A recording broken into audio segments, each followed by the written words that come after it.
कमर सीधी कर लें। प्रकाश की लो को एक टक देखते रहें, देखते रहें, बिना पलकों को झपकाए देखते रहें।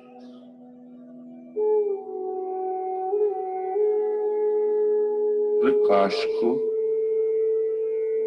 अपनी दोनों आंखों के बीच में स्थित कर लें। अपनी आंखों को बंद कर लें। प्रकाश अब मुझ में है। प्रकाश को धीरे धीरे अपने हृदय की ओर लेकर जाएं।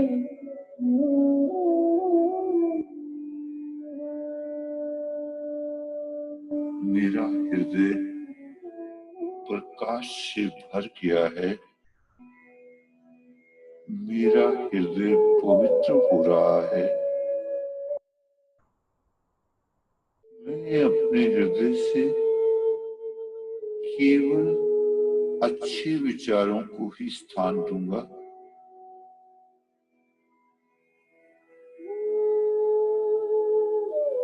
प्रकाश अब धीरे धीरे मेरी दोनों आंखों की ओर जा रहा है। मेरी आंखें प्रकाश से भर गई हैं। मेरी आंखें पवित्र हो रही हैं। मैं अपनी आंखों से केवल अच्छा ही देखूंगा।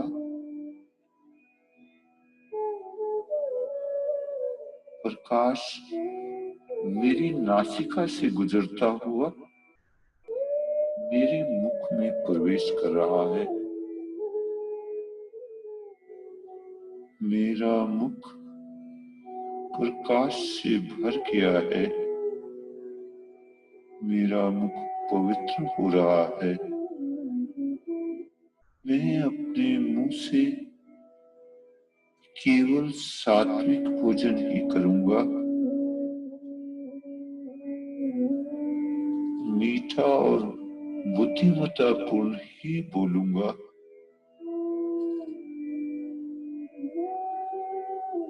प्रकाश अब मेरी दोनों कानों में प्रवेश कर रहा है। मेरे कान पवित्र हो रहे हैं। मैं अपने कानों से केवल अच्छा ही सुनूंगा। प्रकाश अब मेरी भुजाओं से होता हुआ मेरे हाथ की उंगलियों के अंतिम छोर तक पहुंच रहा है। मेरे हाथ पवित्र हो रहे हैं। मैं अपने हाथों से केवल अच्छे कार्य ही करूंगा। प्रकाश अब मेरे दोनों टांगों से मेरे पैरों की उंगलियों के अंतिम छोर तक पहुंच रहा है। मेरे पैर पवित्र हो रहे हैं। मैं अपने पैरों से केवल अच्छे स्थान पर ही जाऊंगा। प्रकाश मेरे शरीर के प्रत्येक अंग को प्रकाशवान कर रहा है। मेरा पूरा शरीर प्रकाश से भर गया है। मेरा शरीर पवित्र हो रहा है।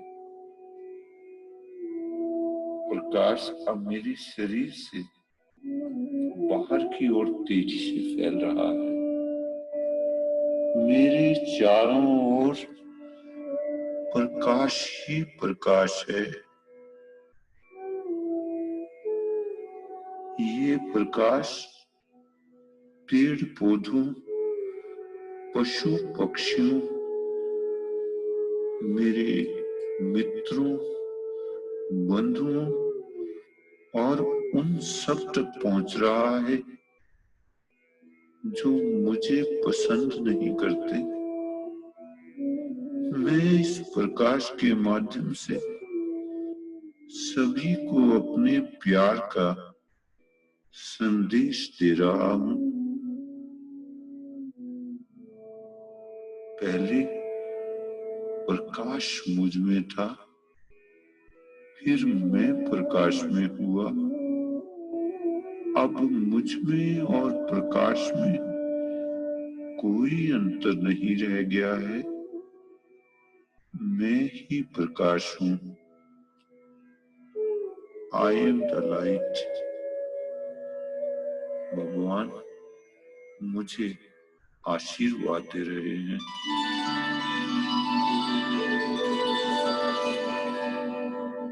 कृपया इस स्थिति का आनंद लें, आनंद लें।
समस्त लोका सुखिनो भवन्तु। समस्त लोका सुखिनो भवन्तु। समस्त लोका सुखिनो भवन्तु।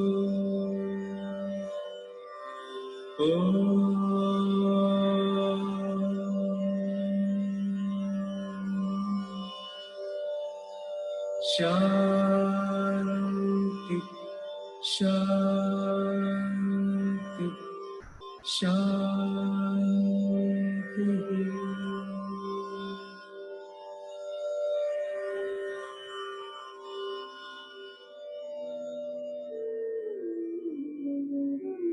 अपने दोनों हाथों की हथेलियों को मलें और हथेलियों से अपनी आंखों को ढक लें। अब धीरे धीरे आंखों को खोलें।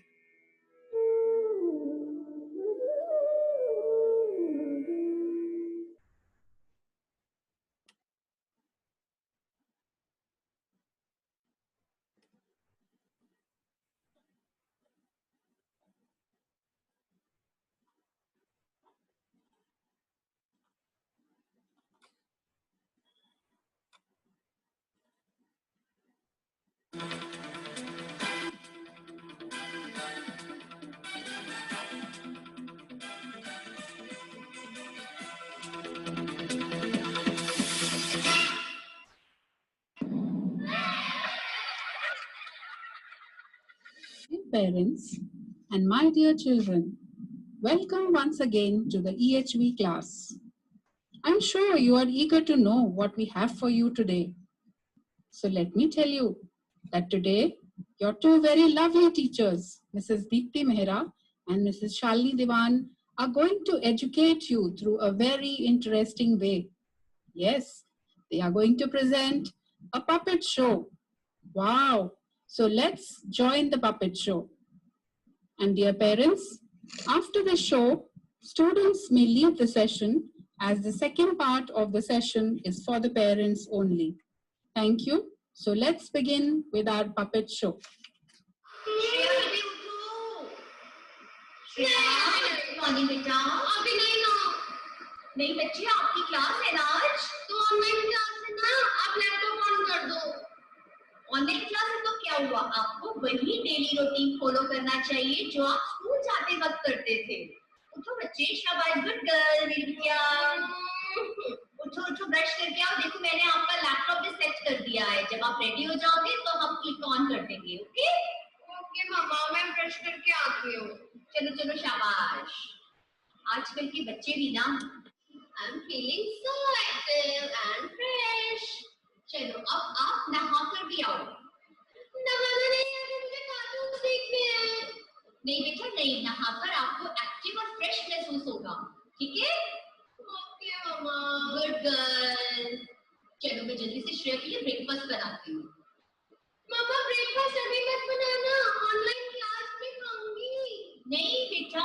क्लास के वक्त तो खाना बिल्कुल नहीं खाना आप पहले ही खाकर रखो ना तो उस वक्त तो फिर डिस्टर्बेंस होगी आपको कुछ समझ नहीं आएगा और मैम भी बहुत नाराज हो जाएंगे अगर मैम को पता चल जाएगा तो कोऑर्डिनेटर मैम यस बेटा कोऑर्डिनेटर मैम नाराज हो जाएंगी ओके मम्मा तो आप मुझे खाना दे दो ये लो यम यम यम यम यम यम यम यम यम हाँ मम्मा खाना तो बहुत टेस्टी और हेल्दी था देखा चलो अब आपका लिंक ऑन कर रही हूँ आप अपनी क्लास अटेंड कर दो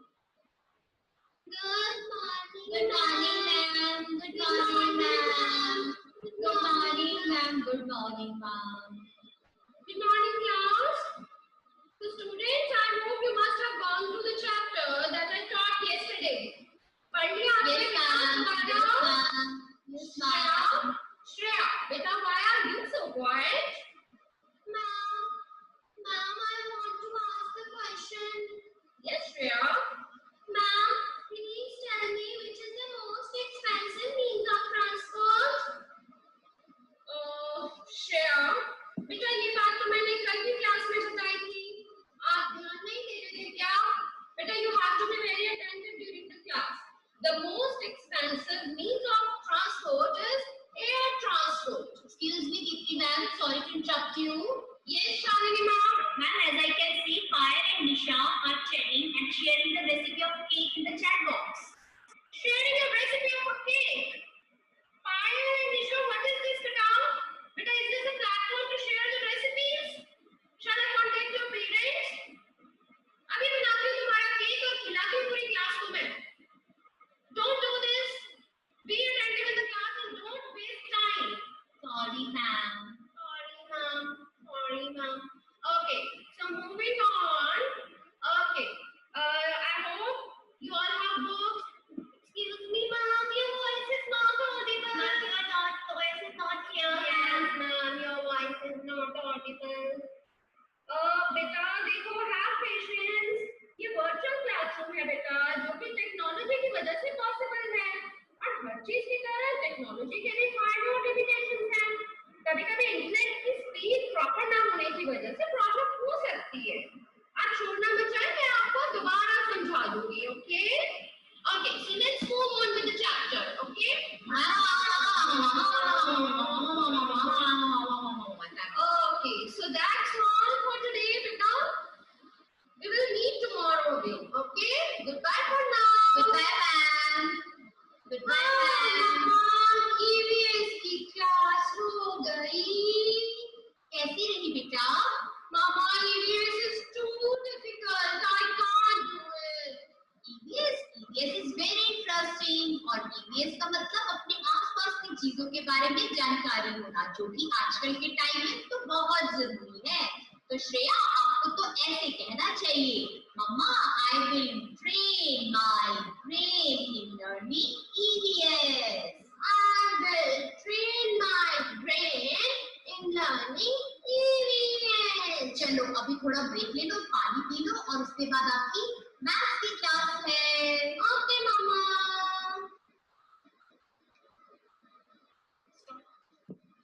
Good morning, ma'am. Good morning, ma'am. Good morning, ma'am. Good morning, ma'am. Good morning. Good morning, class. Beta, I hope you have done your pending work and completed your homework also. Yes, ma'am. Yes, ma'am. Yes, ma'am. No, yes, ma'am. No, ma'am. No, ma'am. Shreya, beta, why are you saying no, ma'am? Haven't you done your homework? Beta, this is not done. If you are at home, it doesn't mean that you will not complete your work on daily basis. Okay? So finish your work today only. I'm giving you one more day. Sorry, ma'am.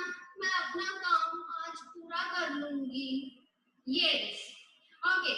So students, I am going to share question number 1 on my screen, and you have to note it down in your rough notebook. Take out your rough notebook. Mama. क्या हुआ श्रेया? मम्मा, बोलो श्रेया। मम्मा rough notebook है, जल्दी ले दो। मैं कहाँ रखी थी आपने? मम्मा मेरा में ये रफ नोटबुक दो जल्दी। आप अपने पास लेकर क्यों नहीं बैठे थे बेटा? अभी आप दे दो। अच्छा मैं लेकर आई। ये लो श्रेया, आज तो मैंने आपको आपकी रफ नोटबुक दे दी, पर कल से मैं आपको नहीं दूंगी। ऑनलाइन क्लास शुरू होने से पहले ही आप अपनी बुक, नोटबुक और स्टेशनरी सामान पास लेकर रखना। Okay? Excuse me, Shreya. Beta, is this the way to talk to your mama? Just look at the way you are behaving in a class. You are creating disturbance. Why didn't you keep your notebooks and books and stationery items with you before the class? This is not done. Okay? So in future, don't do this. Okay? So let's move on with the rest of the chapter.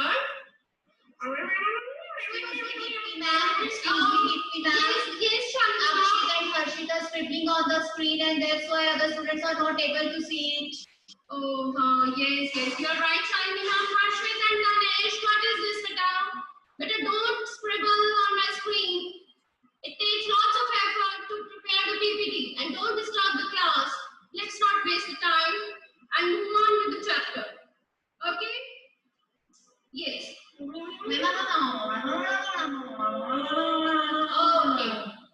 Okay, students. So this was all. That was all for today. We'll meet tomorrow. Okay. Goodbye for now. Goodbye, ma'am. Goodbye, ma'am. Bye, ma'am. Bye, ma'am. Class over हो गई. Class over हो गई, मम्मा. मम्मा, कैसी रही Shreya class? आज बहुत मजेदार बात हुई. क्या हुआ? मम्मा, आज मालूम है तनीषा का ना क्लास ही नहीं ज्वाइन हो पाई। वो लिंक पे क्लिक कर रही थी पर क्लास ही नहीं अटेंड हो रही थी उससे। तो इसमें हंसने वाली क्या बात है? उसका नेटवर्क कनेक्शन पुअर होगा ना। मम्मा, आपको पता है उसने भी तो मुझे क्लास में नोटबुक नहीं दी थी, अब मैं भी नहीं दूंगी। ये बेटे ऐसे नहीं करते। देखो आपको कितना बुरा लगा था ना जब उसने आपको नहीं दी थी, अब उसको भी कितना बुरा लगेगा ना।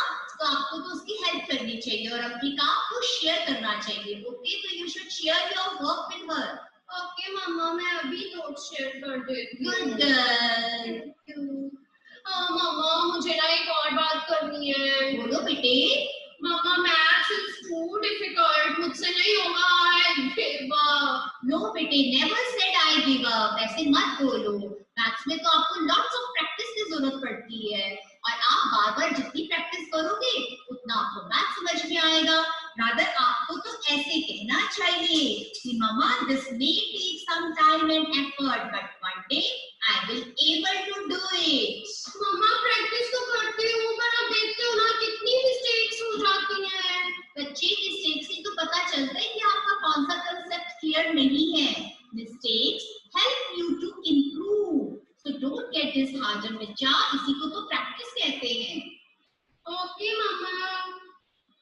ओके, आज मुझे 2 बार डांट पड़ गई क्लास में, ईवीएस में भी मैथ्स में भी। तो बच्चे, ये आपकी गलती थी ना। आपको प्रिपेयर होकर बैठना चाहिए। देखो टीचर्स लोग कितनी मेहनत बनाती हैं, लेसन प्लान प्रिपेयर करते हैं, उनके पास बिल्कुल भी टाइम नहीं होता क्लास के दौरान वेस्ट करने के लिए। तो you should also be ready at that time. Okay बेटा? ओके मामा। सो स्टूडेंट्स, आज आपने इस सेशन में क्या क्या सीखा? आज आपने ये सीखा कि आपको अपनी कन्वर्सेशन में कभी भी नेगेटिव वर्ड्स यूज नहीं करने हैं। Okay, you have to use positive words only, like I can do it, I will practise more, I will share my stuff with others, I will commit mistakes, but I will learn from my mistakes. Okay? So, अभी हम आपको छोड़ते हैं positive notes के साथ और जल्दी मिलेंगे आपको नए थॉट्स, नई स्टोरीज और मजेदार लेसन्स के साथ। Enjoy your day, have fun, stay happy and stay fine, stay fit. Goodbye. Goodbye. Goodbye. Goodbye. Good evening dear parents. ये सेशन पेरेंट्स के लिए है, तो मैं पेरेंट्स से रिक्वेस्ट करूंगा कि अगर बच्चे उनके पास बैठे हों, please tell the child to go. और अगर कोई बच्चा इंडिविजुअली ही देख रहा है, पेरेंट्स पास नहीं है, तो बच्चे को बंद कर अपना कंप्यूटर कोई और काम करना है। सो पेरेंट्स, आज जो हम कोशिश करेंगे आपसे शेयर करने की कि एडोलेसेंट एज की क्या प्रॉब्लम है। एडोलेसेंट एज को टीन एज भी कहते थे हम। 13 से लेके 19 साल के जो बच्चे, उनको हम एडोलेसेंट एज में कहते थे। अब ये एज जो है वो 13 से ना होकर 11 से लेकर 19 साल तक की एज होगी। ये इस एज में बच्चे के अंदर इतनी चेंजेस आ रही हैं, टाइम इतना फास्ट चल रहा है, और बच्चा जो जिस तरीके से बिहेव करता है वो बिहेव पेरेंट्स को पसंद नहीं आता। कई बार ये देखा है कि टीन एज में जो मिसअंडरस्टैंडिंग्स बच्चे में और पेरेंट्स के बीच में हो जाती हैं, वो लाइफ लॉन्ग रहती हैं। जैसे एक चरवाहा भेड़ों को चराने के लिए जब लेकर जाता है सुबह के वक्त, और शाम को जब उसने वापस आना होता है तो भेड़ें फिर से वापस वही जगह पर आ जाती हैं। वैसे ही जो बच्चे 11 साल की एज में पहुंचते हैं, 11 साल से 19 साल की एज में, उस एज में उनको डील करते हुए अगर हम सावधानी रखें तो हमारी रिलेशनशिप वही बच्चे के साथ हो सकती है जो 11 साल की एज में हमारी थी बच्चे के साथ। बीच में जैसे भेड़ों को ढूंढकर लाना बड़ा मुश्किल है, ऐसे ही बीच में जब हम अपनी अंडरस्टैंडिंग को करेक्ट करने की कोशिश करते हैं तो कई बार हम कामयाब नहीं होते। तो इसलिए हमें ख्याल रखना है, और वो क्या क्या प्रॉब्लम्स हैं जिनमें हमें कॉन्शियस रहना है, उसकी हम बात करेंगे।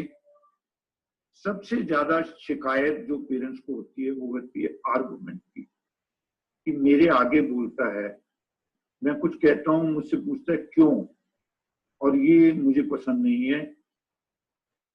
यहां मैं आपसे ब्रीफ करना चाहता हूं, आर्गुमेंट एक ऐसी क्वालिटी है, आप इसको मेरिट समझिए, इसको डीमेरिट नहीं समझिए। ये आपके बच्चे में होना जरूरी है। अगर आपका बच्चा अभी ये आर्गुमेंट की क्वालिटी को नहीं सीखेगा तो ये पब्लिक में कामयाब नहीं हो पाएगा, इसमें लीडरशिप क्वालिटी नहीं होगी, ये किसी को अपनी बात के लिए कन्विंस नहीं करा पाएगा। और आने वाले समय में क्योंकि इसकी बहुत सख्त जरूरत है, इसलिए जरूरी है कि हम उसकी इस आर्गुमेंट वाली क्वालिटी को एनहांस करें। आप देखिए शेरनी का जो कैब है बचपन में जब वो थोड़ा बड़ा हो रहा होता है तो वो अपनी मदर के ही को काटता है। दर्द मदर को होता है, पर शेरनी जानती है कि अगर मैंने उसको ऐसा नहीं करने दिया तो उसके दांत मजबूत कैसे होंगे, बड़ा होकर वो अपना शिकार कैसे कर पाएगा। इसलिए वो बच्चे का ऐसा करने देती है, और जो उसको दर्द भी होता है तो उसको सहन करती है। तो आर्गुमेंट को हम मेरिट समझते हुए लें, डीमेरिट ना लें। जब हम ये सोचते हैं कि ये बच्चा पहले मैं जो कहता था उसको मान लेता था, आज बात बात पे आर्गुमेंट करता है, ये खराब हो गया है, तो ये इस एज की डिमांड है। इस डिमांड को समझते हुए हमको बिहेव करना है। कुछ सेलिएंट फीचर हम आपसे डिस्कस करते हैं। एडोलेसेंट एज में बच्चे के अंदर मॉरल सर्च इंटेंसिफाइड हो जाती है। भगवान है कि नहीं है तो ऐसा क्यों होता है, वैसा क्यों होता है, जो लोग अच्छे होते हैं उनको कष्ट क्यों उठाना पड़ता है, जो बुरे होते हैं वो ऐश क्यों करते हैं। इस तरीके की बातें बच्चा सोचना शुरू कर देता है। माँ बाप की तरफ से उसको प्रेशर का सामना करना पड़ता है, क्योंकि जब वो जानता है +1 +2 के एग्जाम में अगर उसके मार्क्स ना आए, उसको कहीं कोई जॉब ना मिली, कहीं कोई अच्छा कॉलेज ना मिला, तो इस सब चीजों का प्रेशर रहता है। पेरेंट्स उसको बार बार उसका एम एंड ऑब्जेक्टिव याद कराते रहते हैं। ऐसा ही प्रेशर उसको अपने पीयर ग्रुप से, कल्चर से और उसकी अपनी आत्मा से भी झेलना पड़ता है। कई बार उसकी आत्मा में किसी उसके अपने एक्ट को से ही गिल्ट आती है। उसको लगता है ये बात मुझे अपने पेरेंट्स को बता देनी चाहिए कि नहीं बतानी चाहिए। डिफरेंट टाइम की सिचुएशन का उसको सामना करना पड़ता है। वो अपने पेरेंट्स का उतना रिगार्ड नहीं कर पाता जो वो बचपन में करता था। जैसे बचपन में वो अपने पेरेंट्स को हीरो मानता था, अब वो बात नहीं रहती है। अब वो कहीं ना कहीं पेरेंट्स के साथ वो जनरेशन गैप की वजह से उसको अपने पेरेंट्स के बिहेवियर से, उनके एक्शन से काफी हद तक शिकायत रहती है। उसके लिए अपने दोस्तों का कहना, दोस्तों की बात को मानना ज्यादा वैल्यू रखता है। वो पेरेंट्स से ज्यादा अपने दोस्तों की बात को मानता है और एक परफेक्ट मॉरल सिस्टम की उसको तलाश होती है। दूसरे के अंदर वो फॉल्ट ढूंढने की कोशिश करता रहता है। अगर उसके पेरेंट्स की कहीं भी उसको थॉट, वर्ड और डीड के बीच में यूनिटी नहीं होती तो वो उसको बहुत ज्यादा महसूस करता है। पेरेंट्स से किसी तरीके की इंटरफेरेंस उसको पसंद नहीं है। छोटे छोटे इश्यूज पर ही वो घर में कोहराम मचा देता है। छोटे छोटे इश्यूज पे ही उसकी लड़ाई हो जाती है। और जो उसकी वार्म रिलेशनशिप है बच्चे की आपके साथ, वो कहीं ना कहीं खो जाती है। टीन एज में ये सिलसिला चलता रहता है। आप याद करते हैं कि ये कितना सोबर होता था, कितना मेरी बातें मानता था, और अब ये मेरी परवाह नहीं करता। बहुत डिमांडिंग हो जाता है। उसको हर चीज के अंदर वो आपसे मॉरल सर्च की उम्मीद करता है, मोरालिटी की उम्मीद आपसे करता है। सेकंड आता है लव एंड लव। जब हम बच्चे की नर्सरिंग करते हैं तो हमारे सामने दोनों तरह की सिचुएशन आती है। कई जगह डिसिप्लिन की जरूरत पड़ती है, कई जगह उसको प्यार की भी जरूरत पड़ती है, और दोनों के बीच में बैलेंस रहना चाहिए। ज्यादा प्यार भी बच्चे को बिगाड़ता है और ज्यादा डिसिप्लिन भी बच्चे की पर्सनैलिटी को डिस्टॉर्ट करता है। कुम्हार जब घड़ा बनाता है तो घड़े की मिट्टी को सेटल करने के लिए एक हाथ उसका घड़े के भीतर होता है, एक हाथ बाहर होता है। अगर बाहर वाला हाथ ज्यादा भारी हो जाए तो घड़ा छोटा बनता है, और यदि अंदर वाला हाथ ज्यादा खुला हो जाए तो घड़ा टूट जाता है। तो दोनों ही केसेस में जैसे कुम्हार बैलेंस बनाकर रखता है, एक उसका हाथ लव का और एक हाथ ला का रहता है, वैसे ही पेरेंट्स को चाहिए कि दोनों चीजों के बीच में बैलेंस बनाकर रखे। ज्यादा प्यार या ज्यादा मार दोनों बच्चे को बिगाड़ देती है। अपनी बात को सोच समझ कर बच्चे के साथ करें। हम स्कूल लाइन में देखते हैं, पेरेंट्स आकर कहते हैं, बच्चा सामने है, सर आप इसका टीसी दे दीजिए, मैंने इसको नहीं पढ़ाना, मैंने तो इसको अब मार्केट से, वेजिटेबल मार्केट से सब्जियां लाकर दे दूंगा, यहाँ अपनी रेडी फेडी लगाएगा, ऐसे ही गुजारा करेगा, इसने पढ़ना पढ़ाना नहीं है। तो हम बच्चे को बाहर भेजकर पेरेंट्स से कहते हैं कि वाकई आप सच कह रहे हैं क्या वाकई आपको इसका टीसी चाहिए? नहीं सर, वो तो बच्चे को डराने के लिए। तो हम फिर पेरेंट्स को यही कहते हैं, आप ऐसी कोई बात ना करें जिस बात को बच्चा जानता हो कि ये वो करेंगे नहीं, ये सिर्फ कहने के लिए है। आपने अक्सर देखा होगा घरों में भी, मदर जब बच्चे को पढ़ाने के लिए कहते कहते उब जाती है और तब वो फादर को कहती है, देखिए ये इसके पीछे मैं ही कोशिश करती रहती हूँ, आप इसको कभी कुछ नहीं कहते। और जब फादर एक ही बार कहता है बेटा पढ़ लो, बच्चा किताबें लेकर बैठ जाता है, क्योंकि उसको मालूम होता है कि फादर सीरियस है, अगर मैं नहीं पढ़ूंगा तो कुछ हो जाएगा। और वो सीरियसनेस उसकी मदर के कॉन्सेप्ट में नहीं रहती। वो मदर की बात को सीरियसली नहीं लेता, क्योंकि मदर कई बार उसको ऐसा कह देती है, बेटा आप ये नहीं करोगे तो मैं ऐसा कर दूंगी, आज खाना नहीं मिलेगा, पॉकेट मनी नहीं मिलेगी, और फिर वो दे देती है। तो हमारी जो बात है, जो हम बात कहते हैं, वो कच्ची हो जाती है। तो हमें कोशिश करनी है, जो काम हम कर ही नहीं सकते वो हम बच्चे के साथ शेयर ना करें। हम कोशिश करें कि वही कहें जो पॉसिबल हो हमारे से करना। मेरे एक मित्र थे साइकेट्रिस्ट, एक बार वो बच्चे के साथ अपने जा रहे थे कार में, और बच्चे कार में बहुत शोर मचा रहे थे। उनके मुंह से निकल गया, बेटा चुपचाप बैठो नहीं मैं कार से बाहर फेंक दूंगा तुम्हें।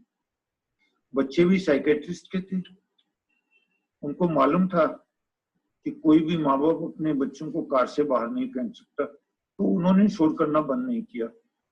बड़ी दुविधा में आ गया हमारा वो साइकेट्रिस्ट दोस्त। फाइनली उसको एक डिसीजन लेना पड़ा।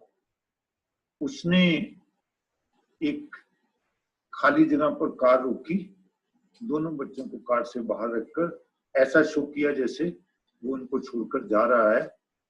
थोड़ा उसने सेफ्टी पॉइंट ऑफ व्यू से ऐसी जगह पर कार रखी जहां पर थोड़ा रिस्क फैक्टर कम हो। तो इस तरीके से उसने एक लेसन लर्न किया, बच्चों ने भी एक लेसन लर्न किया। उसने ये लेसन लर्न किया कि मुझे ऐसी कोई बात नहीं कहनी जिसको मुझे करना पॉसिबल ना हो, और बच्चों ने ये लेसन लर्न किया कि मेरे पापा जो भी कहते हैं वो कर देते हैं। तो ये दोनों के माइंड में रहना चाहिए, आप जो कह सकते हो, जो कर सकते हो वही कहो, और ये इंप्रेशन बच्चे के मन में होना चाहिए। आप कभी भी किसी भी, इवन गेम्स में भी, खेलते हुए भी, कहीं भी कोई भी ऐसा एक्ट ऑफ चीटिंग या वो आप ना करें जिससे कि बच्चे के मन में आपके बारे में एक अलग सा इमेज बने। आपका इमेज बड़ा ऑनेस्ट इमेज होना चाहिए। जो कमिटमेंट आप बच्चे से करें उस कमिटमेंट को आप पूरा करें। कमिटमेंट करते हुए 100 बार सोचें। अगर आप कमिटमेंट करते हुए, मान लीजिए आपने बच्चे को कहा बेटा आपके 90% से ज्यादा मार्क्स आएंगे, मैं आपको एक यामा मोटरसाइकिल दिला कर दूंगा, और बच्चे ने बहुत मेहनत की, इंटेलिजेंट था, 90% से वो मार्क्स आ गए। अब जब वो आपसे मोटरसाइकिल मांग रहा है तो आपको डर लग रहा है कि ये मोटरसाइकिल चलाएगा तो इसका एक्सीडेंट ना हो जाए, इसको कोई नुकसान ना हो जाए। तो इस तरीके की कमिटमेंट करने से पहले आपको सोचना चाहिए था। तो कमिटमेंट करते हुए बहुत अपने केयरफुल रहें और कोई ऐसी कमिटमेंट ना करें जो आप पूरा ना कर सकें।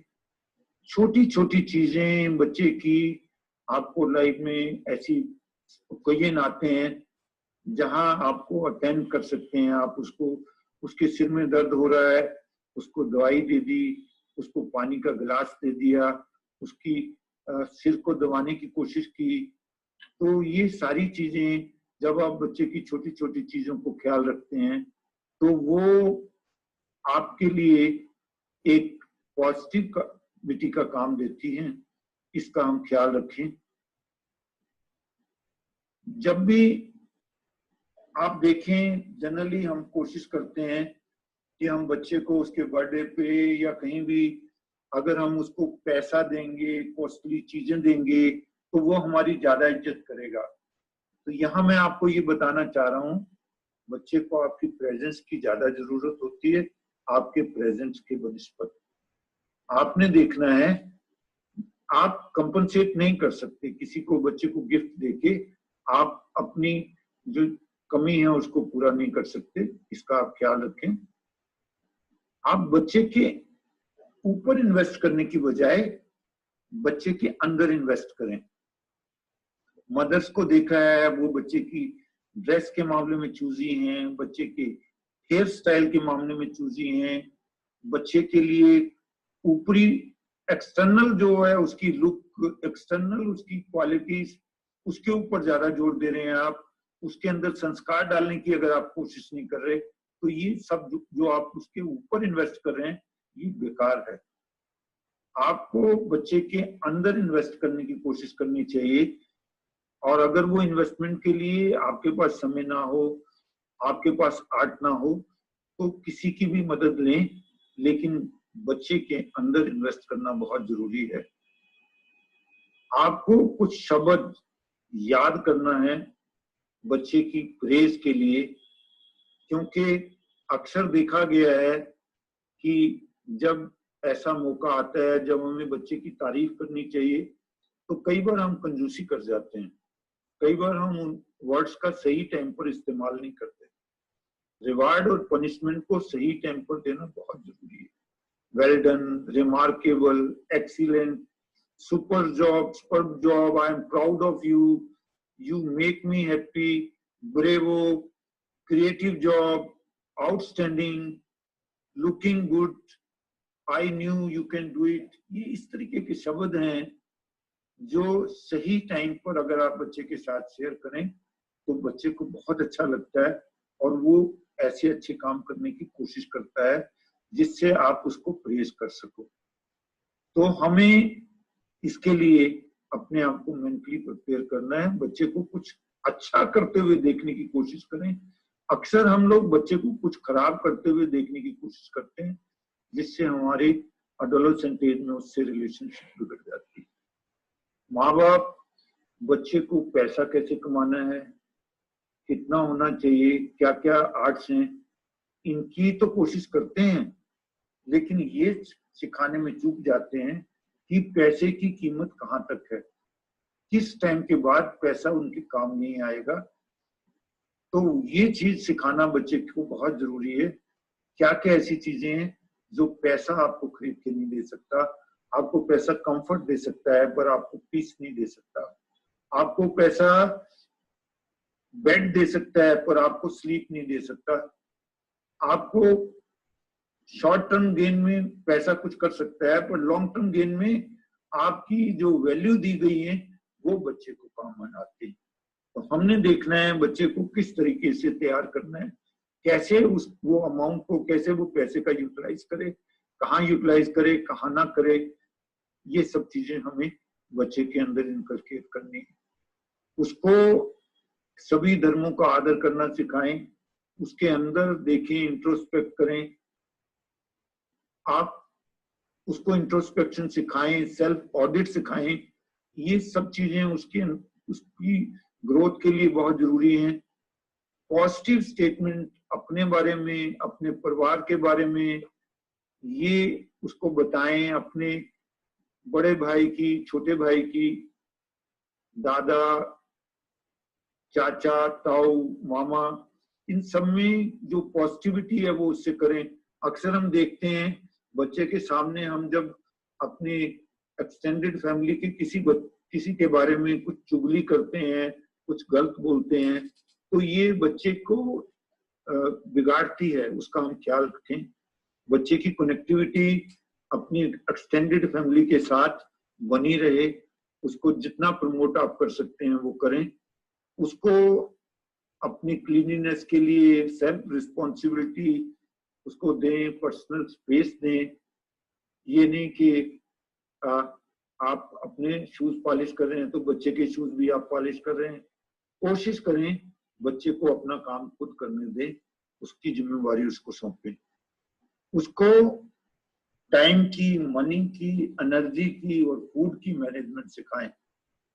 अक्सर देखा है बच्चे खाना झूठा छोड़ देते हैं। उनको सिखाएं पहली हेल्प में उतना ही लें जितनी भूख लग रही है, सेकंड टाइम में ले सकते हैं। उसको एनर्जी का प्रॉपर यूज करना है। ज्यादा ऊंचा नहीं बोलना, ज्यादा देर तक नहीं बोलना, ज्यादा देर तक टेलीविजन, मोबाइल नहीं देखना। आइस की एनर्जी को, एयर की एनर्जी को, टाइम की एनर्जी को, पैसे को सही तरीके से इस्तेमाल करना है। उसको मैनेज करना है सही तरीके से, वेस्ट नहीं करना। और घर में भी आपका एटमॉस्फेयर जो है उसको मदद करनी है कि वार्मथ वाला एटमॉस्फेयर हो, वो इन्वायरमेंट को एक्सेप्ट करे, घर के इन्वायरमेंट को। उसको घर आना अच्छा लगता हो, ना कि उसको घर आते ही ये कोफत हो कि मैं कहाँ आ गया। इसके लिए आपको कोशिश करनी है। बच्चे को devotional music, visual, creative art, hobbies, picnic, stories, discussion, ये सब चीजें इसमें इन्वॉल्व करो। क्या मालूम पिछले बर्थ में वो कोई आर्टिस्ट हो, वो कोई म्यूजिशियन हो, वो डिफरेंट हॉबीज का जब वो करता है तो उसमें से अगर उसके पिछले बर्थ की कोई हॉबी होती है, वो हॉबी उसका फिर उसमें एक्सटेंड कर जाता है, वो उसको अच्छा लगता है। उसको thank you, sorry, excuse me, ये जो जनरल वर्ड्स हैं इनके बारे में कैसे कब यूज करना है इसकी प्रैक्टिस दें। और सबसे ज्यादा जरूरी बात है उसको थैंक्स सिखाएं। जिससे भी कुछ सीखने को मिले, जिसने भी थोड़ा सा काम किया हो उसको थैंक यू करे, भगवान का धन्यवाद करे बार बार। जब भी खाना खाए, खाना खाने से पहले हाथ जोड़े, भगवान आपका बहुत शुक्र है, आपने मुझे इतना अच्छा खाना दिया, इतना अच्छा घर दिया। सो ये सब चीजें सिखाने की जिम्मेवारी आपकी है। उसकी आपकी जो रिलेशनशिप है वो सेल्फ रिस्पेक्ट पर, सिंसियर रिस्पेक्ट के ऊपर बेस हो। ये कार्य आपको करना है। बच्चे को पावर ऑफ प्रेयर जरूर सिखाएं। जनरली हम लोग कहते हैं अभी ये पढ़ रहा है, इसको अपनी पढ़ाई की तरफ ही ध्यान देना चाहिए। आपका अपना विश्वास ही नहीं होता कि प्रेयर वर्क करती है, तो वही बच्चे के अंदर भी आ जाता है। तो ऐसे में जब बच्चा किसी अप्स एंड डाउन्स में आता है तो वो कोई गलत स्टेप ले बैठता है। अगर हम चाहते हैं बच्चे की प्रेयर के बीच में श्रद्धा हो, और उसके लिए आप बचपन से उसको start early, drive slowly, reach safely, अगर आप बचपन से ही बच्चे को ये प्रेयर सिखाएंगे, वो कोई भी गलत कदम उठाने से पहले प्रेयर करेगा और वो बच जाएगा। अक्सर जो आजकल सुसाइड होते हैं, जो आजकल क्राइम होते हैं, उस क्राइम के पीछे एक ही रीजन होता है कि हमने बच्चे को पावर ऑफ प्रेयर नहीं सिखाई होती। हम बच्चे को कभी अपने साथ कहीं टेंपल में, कहीं मॉस्क में, कहीं गुरुद्वारे में लेकर नहीं जाते और उसको इसका एक्सपीरियंस नहीं होता तो वो जब भी कोई अप एंड डाउन आता है तो उसमें वो अपने आप को बैलेंस मेंटेन नहीं कर पाता। ये प्रेयर एक गाड़ी के शॉकर के तौर पे काम करती है। जैसे उबड़ खाबड़ रोड पर अगर गाड़ी चल रही हो तो वो शॉकर उसको, उसके बॉडी पार्ट्स को गाड़ी के बचाता है। ऐसे ही व्यक्ति को पावर ऑफ प्रेयर बचाती है। कूल रहें, उसकी बात को ध्यान से सुने, एक फैसिलिटेटर का काम करें, उसका काम खुद करने की कोशिश ना करें, उससे ही करवाएं। कई तो टीचर्स, कई पेरेंट्स मैंने देखा है, वो बच्चे ने होमवर्क नहीं किया, उसका स्कूल जाने का टाइम हो गया, उसकी कॉपी लेके खुद ही होमवर्क करना बैठ जाते हैं कि ठीक है, नहीं तो इसको घर स्कूल में पनिशमेंट मिलेगी। उसके इंटरेस्ट में इंटरेस्ट लें। उसका पहले तो देखें कि वो किस चीज को लाइक करता है, उसमें देखें कि उसमें पॉजिटिविटी कहाँ है, उस पॉजिटिविटी को कैच करें। उस पॉजिटिविटी को कैच करने के लिए आपको भी वो चीज अच्छी लगनी चाहिए। जब आप इंटरेस्ट लेंगे तो वो इंटरेस्ट उसके काम आएगा। अपनी टीनेज के बारे में सोचें। जब आप उसकी उम्र में थे तो आपके अंदर किस तरीके के थॉट आते थे, आप किस तरीके की गलतियां करते थे।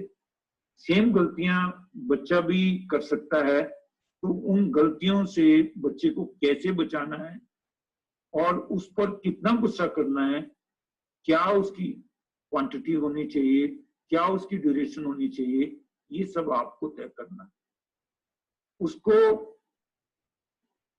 उसके खाने में, उसकी हर चीज में कोशिश करें प्यार घोलने की।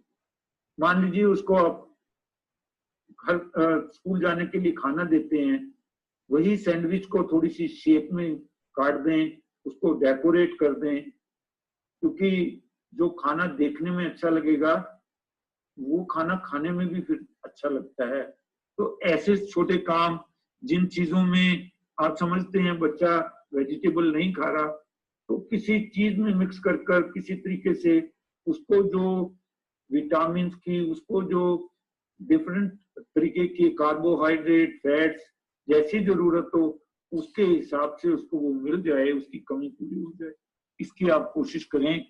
अगर वो वेजिटेबल नहीं खाता, किसी तरीके से उसकी चॉइस का, जैसे आप घर पर कोई सैंडविच बनाते हैं और कोई बर्गर टाइप से भी आप बनाते हैं, तो वो आप उसमें वो डालकर उसकी वो कमी को पूरा कर सकते हैं। उसको गार्बेज को डिस्पोज ऑफ करना है, इसके बारे में भी उसको बताएं। सफाई उसको बताएं कि सफाई की कितनी जरूरत है। आजकल तो हमारे देश में मोदी जी भी सफाई अभियान के लिए बहुत इंटरेस्ट ले रहे हैं, हमको भी वो इंटरेस्ट लेना है। बच्चे के साथ आपको अगर कोई अच्छी बातें शेयर करनी है तो मॉर्निंग वॉक से ज्यादा अच्छा कोई टाइम नहीं। मॉर्निंग या इवनिंग वॉक में बच्चे के साथ जाएं, उसकी बात को सुने, उसको बात सुनाएं। जो आपको रास्ते में ट्रीज, एनिमल्स, जो भी चीजें मिलती हैं उनमें क्या क्वालिटी है वो उसको डिस्कस करें। और अगर वो कुछ चीज आपको बताना चाहता है तो उसको पूरी तरह से सुने, बल्कि उसकी बात ज्यादा सुने, उसको सुनाने की बजाय। आपकी ये कोशिश होनी चाहिए। आपको उसके अंदर 5 T का बैलेंस करना है: टच, टाइम, ट्रस्ट, टॉक और टॉलरेंस। ना तो ये कम होना चाहिए और ना ही ये जरूरत से ज्यादा होना चाहिए। इनके बीच में बैलेंस बनाना जरूरी है। बच्चे को जब जरूरत हो, जब उसके आपको लगे तो उसके जरा हाथ, सिर पे हाथ फेर दें। उसके साथ जो टाइम, आप जितना टाइम आप खाने के वक्त बैठते हैं उस टाइम लगाएं। वो कुछ कह रहा है, उसकी बात पर ट्रस्ट करें, उससे जितनी बात करना चाहिए उतनी बात जरूर करें और उसकी छोटी मोटी गलतियों को टॉलरेट करें। ये 5 T's के बीच में आपका बैलेंस बनाना बहुत जरूरी है। आज आप एक फैमिली हैं, आपका बच्चा उस फैमिली का पार्ट है, और कल को जब आपकी बच्ची का शादी हो जाएगी, बच्चा फैमिली बन जाएगा, तो आप उसके लिए सोसाइटी बन जाएंगे। बेटर है आज बच्चे को सोसाइटी के लिए कंसर्न सिखाइए, ताकि जब वो फैमिली बने तो वो आपकी कदर कर सके। कई बार पेरेंट्स हमारे पास आते हैं, कंप्लेन करते हैं कि जी आप बच्चों से स्कूल में ये ईंटें उठवा रहे हैं या मैनुअल लेबर करवा रहे हैं, क्या मैंने इसलिए इस बच्चे को यहाँ भेजा था? तब मैं पेरेंट्स को कहता हूँ कि आप अगर आज बच्चे को इस तरीके की सोसाइटी के लिए काम करने के लिए रोकेंगे तो कल को जो पानी का गिलास बच्चे ने आपको देना है, आप उससे अपने आप को वंचित कर रहे हैं। बच्चे को जब कभी अड़ोस पड़ोस में कहीं आप किसी बीमार का हाल पूछने जा रहे हैं, किसी को अटेंड करने जा रहे हैं, कोशिश करें हो सके तो बच्चे को अपने साथ लेकर जाएं। या आप कहीं कोई दान करना चाह रहे हैं, कोई इस तरीके का काम करना चाह रहे हैं, आप ब्लड डोनेट करने जा रहे हैं, बच्चे को साथ लेकर जाएं, ताकि वो आपके को देखकर प्राउड फील करे और उसको समझ आए कि मुझे सोसाइटी के लिए कुछ करना है। आज सबसे बड़ी ट्रेजेडी ये है कि हम अपने बच्चों को बहुत सेल्फिश बनाते जा रहे हैं और वो खमियाजा हमें ही भुगतना पड़ता है जब हम बड़े हो जाते हैं। जब बच्चा आपसे पावर छीनने की कोशिश करे, जब वो आपको आपके सामने बागी हो जाए, तो उस टाइम हमने बच्चे से फाइट नहीं करनी, लेकिन उसकी बात भी नहीं माननी। उसका प्रॉपर फंडा है, आपको पोलाइट रहना है बट फन रहना है। अक्सर देखा है जब बच्चा पावर छीनने की कोशिश करता है, जब बच्चा घर में जाकर किसी तरीके से अपनी जिद मनवाने की कोशिश करता है, तो हम गुस्से में आ जाते हैं और फाइनल जो है कई बार हम बच्चे को मारना भी शुरू कर देते हैं, चपत लगाते हैं। उससे बेटर है कि हम अपने ऊपर काबू रखें, उससे पोलाइटली बात करें, बट हमारी बात फर्म होनी चाहिए। हमें उसकी जो गलत जो जिद है उसको मानना नहीं चाहिए। जो बच्चे जो भी एक्टिविटी करते हैं और जो पेरेंट्स उसकी एक्टिविटी में अपना कॉन्फिडेंस शो करता है, बच्चे को वो एक्टिविटी करने के लिए अलाउ करता है, उस बच्चों की ग्रोथ अच्छी होती है, ग्रूमिंग अच्छी होती है। आपको अपने बच्चे की एबिलिटी पर थोड़ा कॉन्फिडेंस होना चाहिए और बच्चे को चांस देना चाहिए कि वो अपने टैलेंट को, अपनी एबिलिटी को वो एंजॉय कर सके, फील कर सके। कई बार बच्चा कुछ काम करने लगता है, हम उसको रोक देते हैं, ना ना ना ना, इसमें तुझे ये तेरे काम की चीज नहीं है। मान लीजिए ग्राउंड में आपका मोवर पड़ा है, घास काटने की मशीन है, उस घास काटने की मशीन को वो छेड़ता है, वो भी घास काटना चाहता है, तो उसको कोशिश करने दीजिए। ज्यादा से ज्यादा क्या होगा, नहीं कर पाएगा। लेकिन हम अक्सर क्या करते हैं, जैसे उसने उसको टच किया, हम कहते हैं बेटा बेटा ये तुम्हारे काम की चीज नहीं है, तुम इसको छोड़ दो। ऐसे ही बच्चा जब छोटे छोटे घर में प्रयास करने की कोशिश करता है, ये सोचते हुए कि ये नहीं कर पाएगा, हम उसको पहली गो में ही मना कर देते हैं। हमको उसको पहली गो में मना नहीं करना।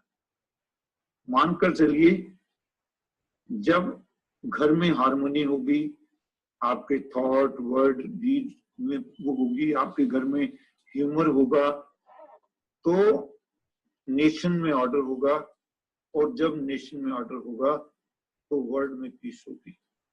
तो हमको ऐसा घर बनाना है जिस घर को सब लोग पसंद करें, आप भी, आपके बच्चे भी, उनको घर में रहने में अच्छा लगे। कभी कभी बाहर जाना और बात है, और फाइनली घर घर होता है। ये बात हमने बच्चे को सिखानी है।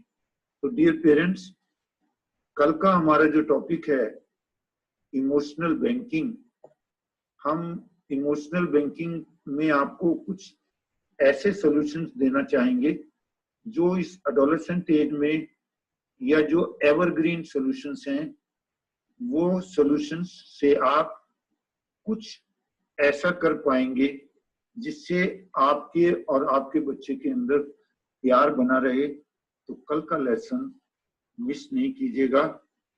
कल हमारी क्लास 6:30 की जगह 7:30 पे होगी। आपका कोई भी आज की प्रेजेंटेशन को लेकर कोई भी सुझाव है तो वो सुझाव आप हमें, आपको जो ईमेल एड्रेस हमने दिया है ehvdcms@gmail.com पर देना न भूलिएगा। आपकी कोई भी पर्सनल प्रॉब्लम हो, आपको अपने बच्चों से जहां भी प्रॉब्लम आ रही है, आप ये यूज कीजिए जीमेल। कोशिश करेंगे उसका आंसर हम आपको इमोशनल बैंकिंग में दे पाए।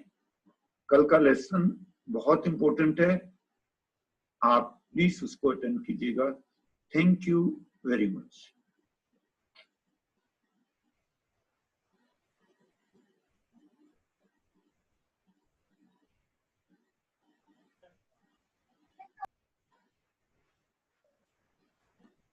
Good evening parents.